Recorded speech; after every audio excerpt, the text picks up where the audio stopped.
أخي المصور، التكوين والمعالجة لن يصنع لك صورة ناجحة.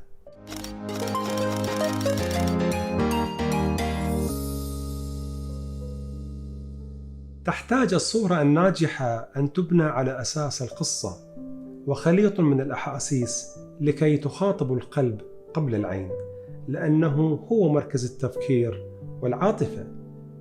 لذلك نرى الكثير من الصور العالمية المشهورة بها كم من المشاعر والأحاسيس أو بها قصة ما. مثال على ذلك يمكن القول أنها الصورة الرياضية الأكثر شهرة التي تم التقاطها على الإطلاق. أظهر المصور الأمريكي نيل لايفر اللحظة التي وقف فيها الملاكم محمد علي كلاي أمام سوني ليستون المهزوم بعد قتالهم الثاني على لقب العالم في 25 مايو 1965. حرب فيتنام في 8 يونيو 1972 وفقا للكثير من الناس عجلت هذه الصورة بنهاية حرب فيتنام. المصور نيك أوت رأى فتاة صغيرة اسمها فان ثو عارية وهي تجري وبها حروق بعد أن قصفت قريتها. طبعا انقذت هذه الفتاة وهي تعيش الآن في أونتاريو بكندا. سؤال يطرح: كيف أخلص القصة أو كيف أحكي واحدة جديدة؟ بتكلم عن تجربة شخصية. هناك صور تتجلى أمامك أيها المصور أثناء التصوير، وما عليك إلا بأن تثق في حدسك ومشاعرك وتلتقطها، لأنها ربما لحظة لن تتكرر أو ربما حدث وبالإمكان عمل مشروع متكامل. مثال على ذلك هذه الصورة من أحد أعمالي، وهي صورة تم التقاطها عفويا وهي قصة متكاملة. ولكن هناك ما هو أبعد من ذلك، وهي إبداع الفنان الفوتوغرافي بسرد قصص من تأليفه كما يشاء من خلال استغلال العناصر في المكان، كما هو الحال عند كاتب الرواية باستغلال الشخصيات لتوجيه القارئ لفكر معين أو مشاعر معينة. هذا مثال.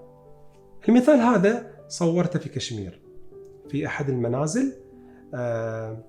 حاولت قدر المستطاع أن أوزع العناصر بين الأب والأم والطفل. سرد القصة أسفل الصورة. هناك مدارس فنية كثيرة ومتباينة بخصوص كتابة اسم للصورة أو العمل أو سرد مفهوم أو شرح له، وأنا مع سرد القصة لكي تعمل رابط قوي ما بين الصورة والمتلقي. وهنا سرد لمعلومات أثرت على الصورة ودعمتها. مثال: الصورة الأولى لغاندي للمصورة مارغريت بورك وايت. التقطت هذه الصورة المميزة وهي لا تعلم حقيقة أنها ستصبح واحدة من أعظم الصور وأكثرها تميزا في القرن العشرين. جاءت كأول مصورة لمجلة لايف إلى الهند قبل الاستقلال وشيك. أبلغت من قبل السكرتيرات غاندي وايت أنها لن يسمح لها بالتقاط صورة إلا إذا تعلمت استخدام عجلة الغزل، وقد تعلمت فعلا. أخبروها أيضا أنها لن تكون قادرة على التحدث معه لأنه كان يوم صمته، ولن يسمح لها باستخدام الإضاءة الاصطناعية أو الحادة لأنها لا تعجب غاندي. ولكن تمكنت من التقاط هذا العمل، والذي بدوره عمل ضجة كبيرة إلى اليوم في المجال الفوتوغرافي. الصورة الشهيرة الثانية باسم تانك مان.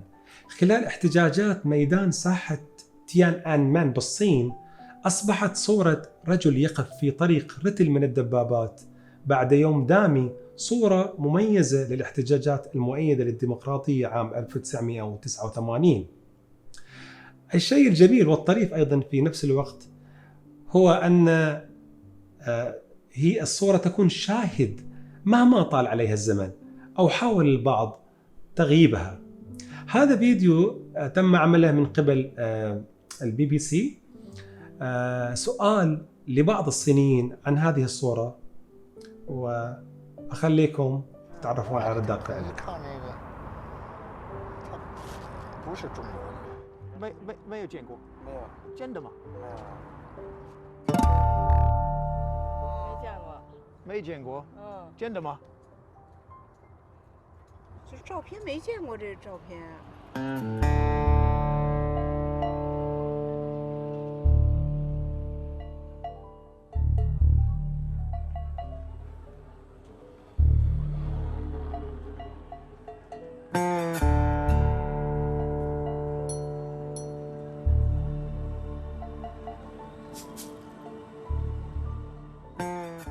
没有。没有，你，谢谢。没有见过。 No， No， No，这，你呢？看过这个唱片吗？看过这照片吗这什么时候照片你们都拿到这儿来了？ ？No。نصيحة فوتوغرافية: ابتعد عن الصورة النمطية لعمل صورة ناجحة. حاول أن تغرد خارج السرب أخي المصور.